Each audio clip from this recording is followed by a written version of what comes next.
Salve, salve, minha gente! 24 de abril de 2026, sexta-feira da terceira semana do tempo da Páscoa.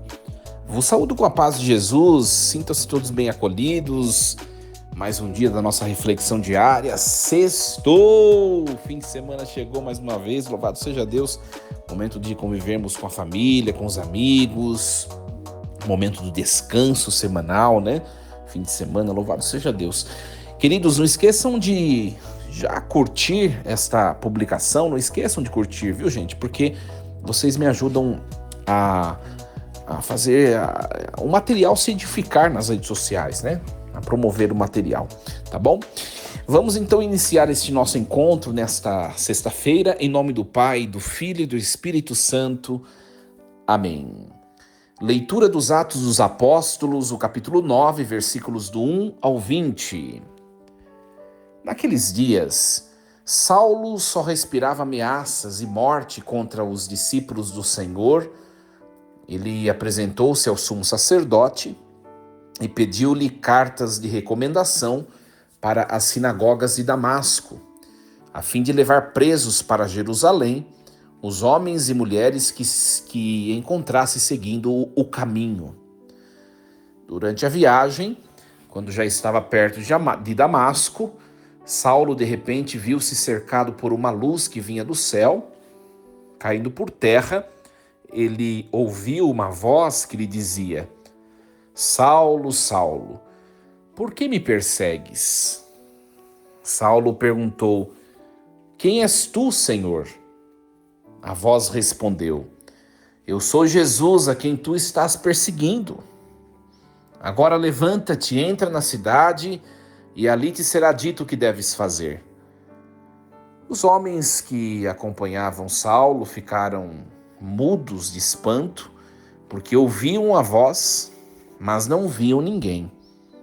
Saulo levantou-se do chão e abriu os olhos, mas não conseguia ver nada. Então pegaram nele pela mão e levaram-no para Damasco. Saulo ficou 3 dias sem poder ver, e não comeu nem bebeu. Em Damasco havia um discípulo chamado Ananias. O Senhor chamou-o numa visão: Ananias. E Ananias respondeu: Aqui estou, Senhor. O Senhor lhe disse: Levanta-te e vai à rua que se chama Direita, e procura na casa de Judas por um homem de Tarso chamado Saulo. Ele está rezando. E numa visão, Saulo contemplou um homem chamado Ananias, entrando e impondo-lhe as mãos para que recuperasse a vista. Ananias respondeu: Senhor, já ouvi muitos falarem desse homem e do mal que fez aos teus fiéis, que estão em Jerusalém.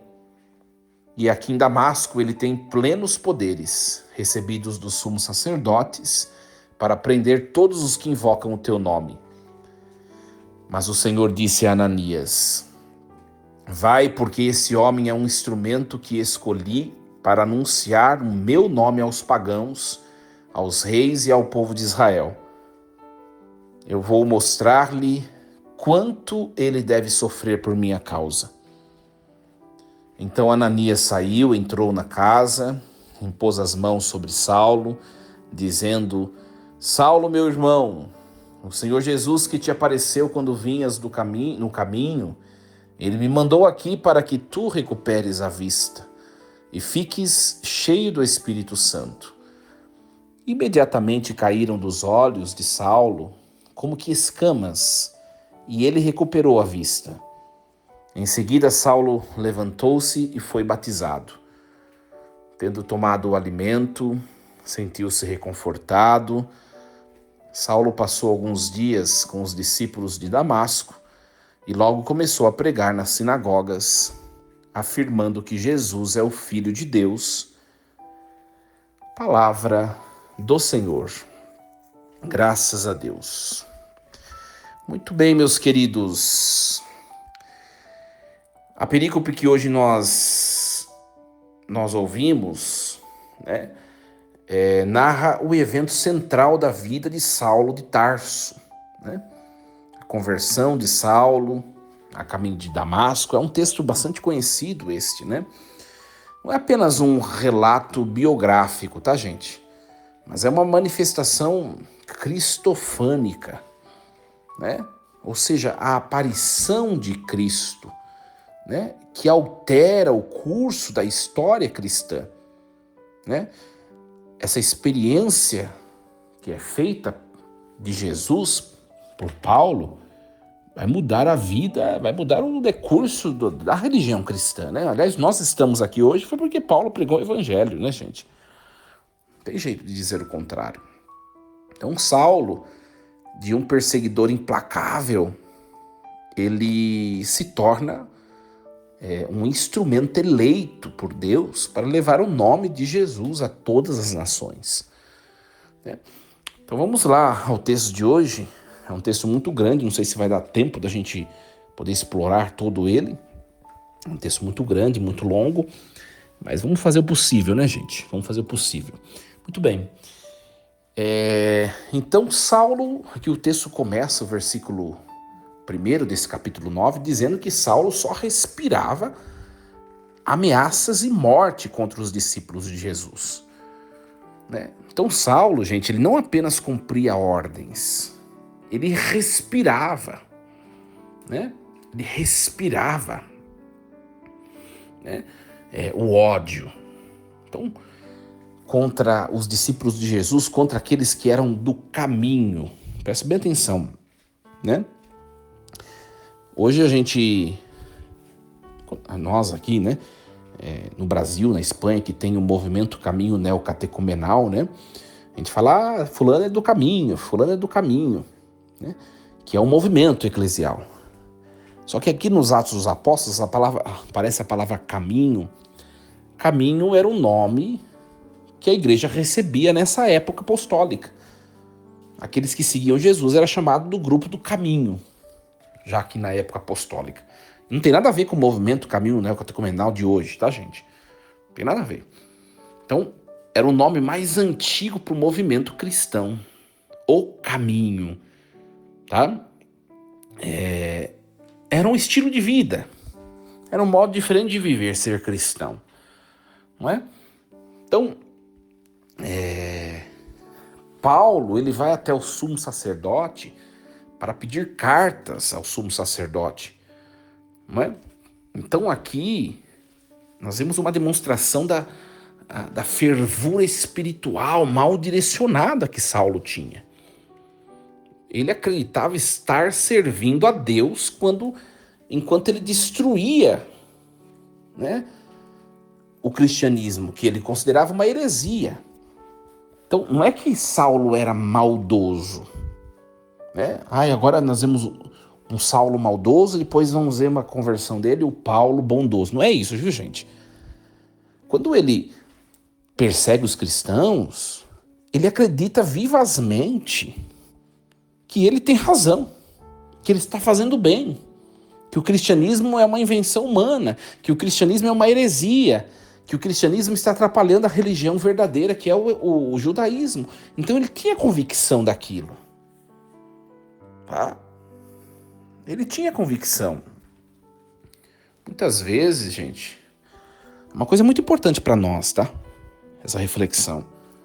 Muitas vezes a nossa rigidez ou o nosso zelo mal interpretado podem nos fechar para a novidade de Deus.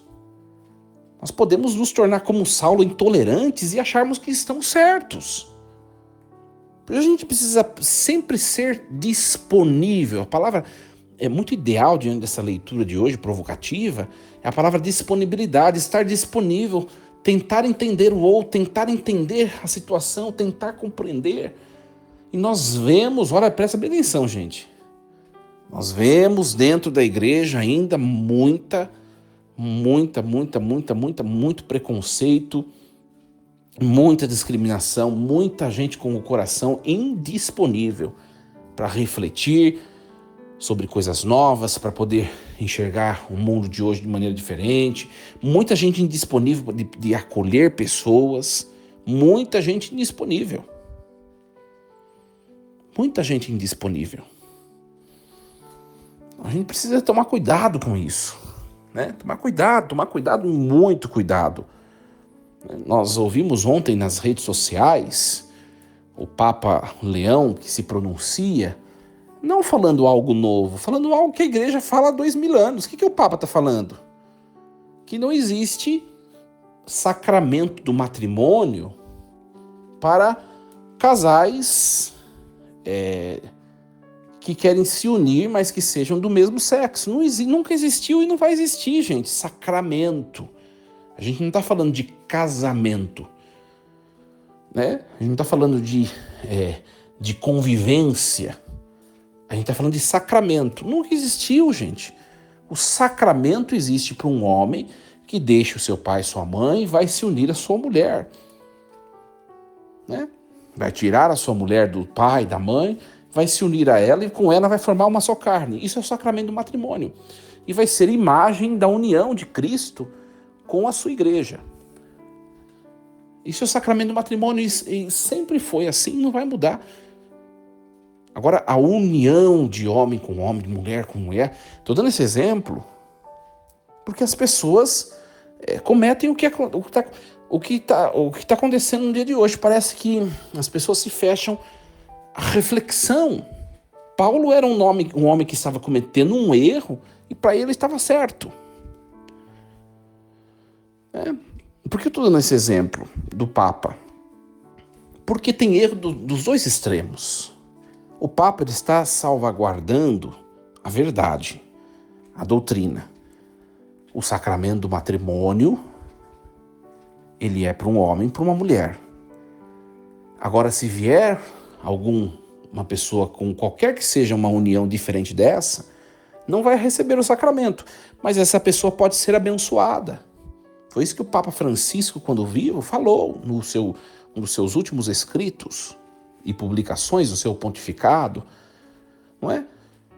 Abençoar é um ato que a igreja deve dispensar a qualquer pessoa que busque. Só que conferir sacramentos é diferente. E tá tudo bem, gente. E tá tudo bem. Né? Eu vejo... Por que eu estou falando isso daí? Porque as pessoas querem mudar a verdade, querem mudar a igreja, querem corrigir o Papa.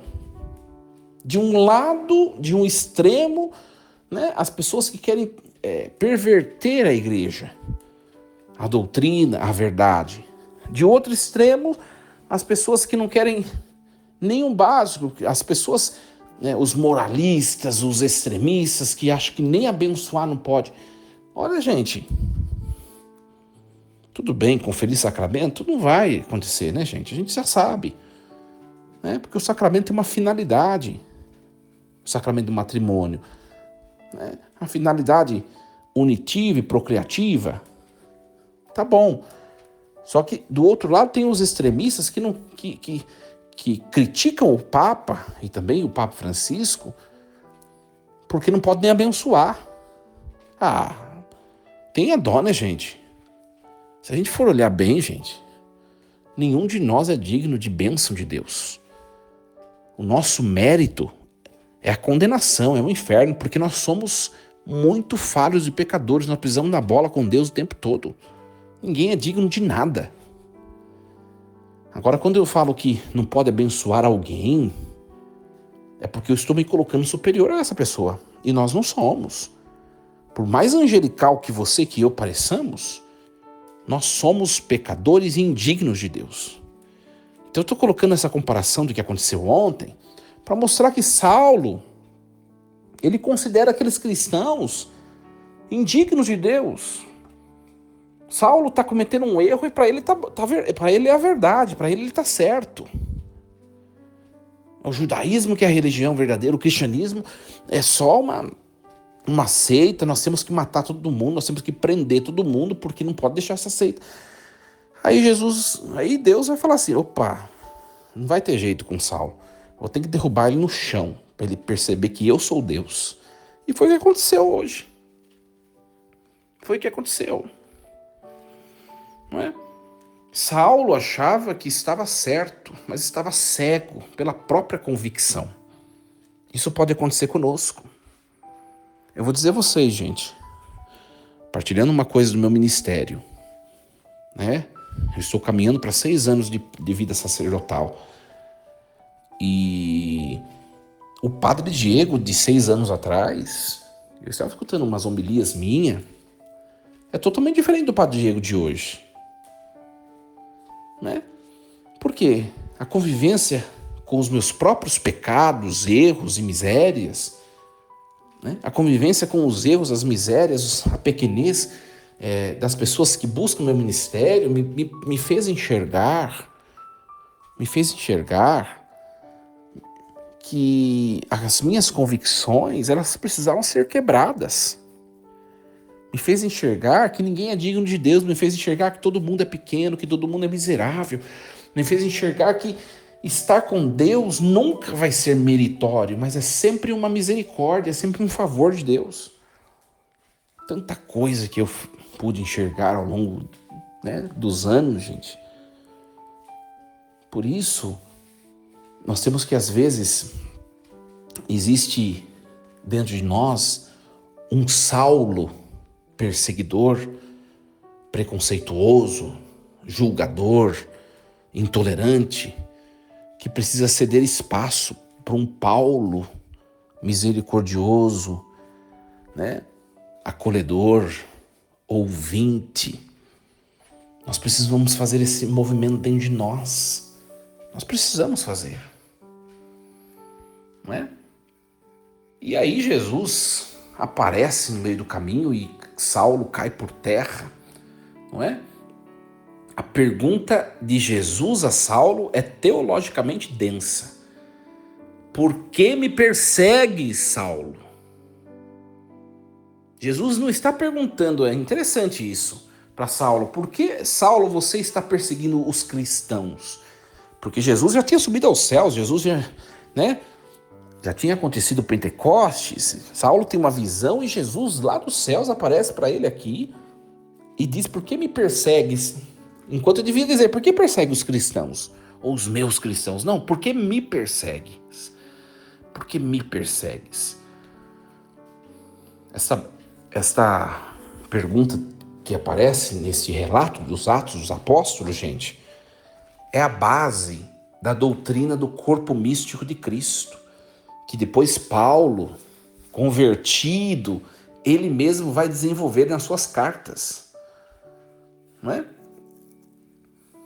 Santo Agostinho, no sermão, depois se vocês que gostam de ler, procura o sermão 279 de Santo Agostinho na internet. Eu gosto sempre da fonte, porque tem gente que gosta de ler, né, gente? Se você gosta de ler, sermão 279, Agostinho vai dizer assim, Santo Agostinho: a cabeça gritava pelos membros, o corpo sofria na terra o que a cabeça sentia no céu. Olha que bonito. Quando os cristãos estavam sendo perseguidos por Saulo, é o corpo do próprio Cristo que está sendo perseguido. Por isso que ele fala, por que me persegues?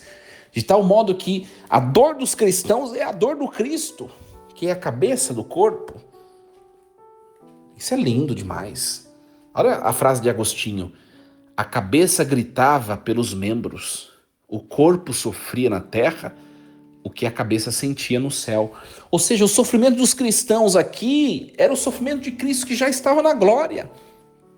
Deus se sensibiliza com o nosso sofrer, Deus está sofrendo junto do nosso sofrer, em nós, porque Ele habita em nós. Que interessante. E Saulo é derrubado por terra, não é? A queda por terra simboliza a humilhação do orgulho farisaico diante da majestade divina. Então, o sofrimento de um irmão ou de uma paróquia, por exemplo, é o sofrimento do próprio Cristo. O sofrimento de um membro do corpo místico de Cristo, que é a igreja, é o sofrimento do próprio Cristo. Não é?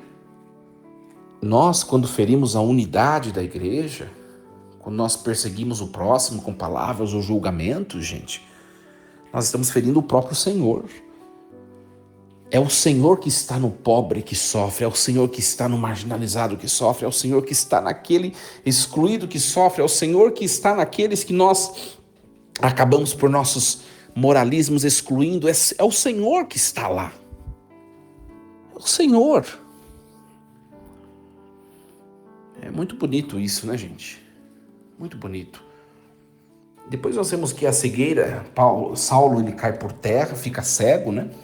E a cegueira física de Saulo reflete a sua cegueira espiritual prévia. E ele passou 3 dias cegos, né? Em jejum, em oração. Do mesmo que passou Cristo cabeça, Saulo passou, porque ele é membro da igreja. Olha que bonito. O Cristo cabeça ficou 3 dias no sepulcro. Paulo ficou 3 dias na cegueira espiritual. Belíssimo isso, belíssimo, belíssimo.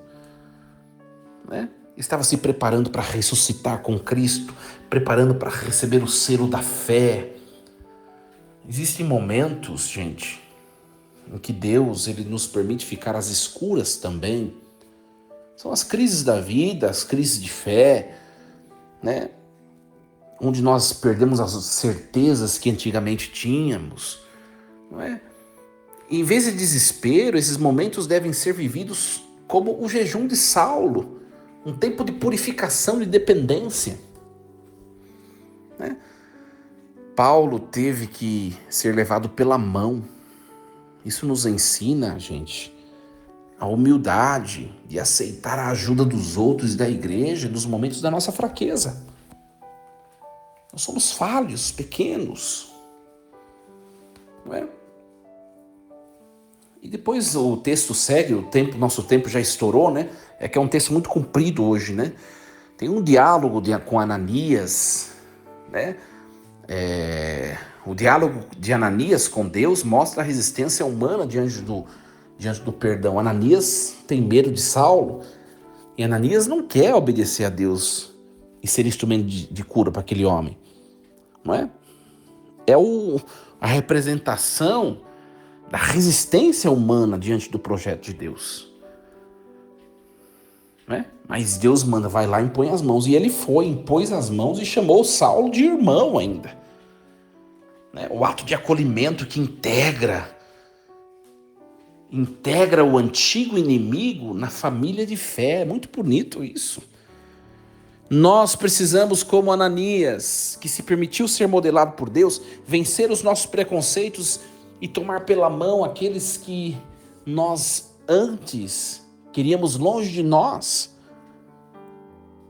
Quanto preconceito ainda na igreja, gente. Quanto preconceito ainda na nossa sociedade. Por causa de orientação sexual, por causa de religião, por causa de política. Tomar o outro pela mão. Eu sempre falo isso. Tem família até hoje, gente. Tem família até hoje que está dividida, familiares que não se conversam. Por causa da crise lá, por causa da última eleição, Bolsonaro e Lula. Né? Bolsonaro e Lula. Tem família que não se fala até hoje, membros da mesma família. Por que isso? Vale a pena? A palavra de hoje, olha, Ananias, impelido pelo Espírito, ele não queria, mas ele foi lá e tomou pelas mãos Saulo. Impôs as mãos e o chamou de irmão. Vencer o orgulho, vencer os nossos preconceitos, vencer as nossas certezas para poder nos unirmos ao irmão. Isso é muito bonito. Nós temos que ser pontes de misericórdia onde nós convivemos, gente. Né? Às vezes nós olhamos para algumas pessoas, achamos tal pessoa não tem jeito. Mas para Deus, elas são instrumentos eleitos. Né? A verdadeira conversão gera ação imediata. Se nós encontramos a Cristo, nós não podemos guardar essa luz apenas para nós. Precisamos testemunhar que Ele é o Filho de Deus onde nós convivemos, nas nossas paróquias, comunidades, onde nós trabalhamos. Não é? Que palavra maravilhosa hoje. Espero que essa palavra possa ajudar a vocês, não é? na vida espiritual, na convivência fraterna. Deus abençoe vocês, queridos. Força e coragem. Em nome do Pai, do Filho e do Espírito Santo. Amém. Muito bem, meus queridos. Sextou com muita alegria. Desejo a vocês uma excelente sexta-feira, com muita paz, saúde. Iniciamos o nosso fim de semana com o coração cheio de alegria. E amanhã nos encontramos com mais um programa Reflexão Diária. Lembremos-nos sempre, Deus está no comando de tudo.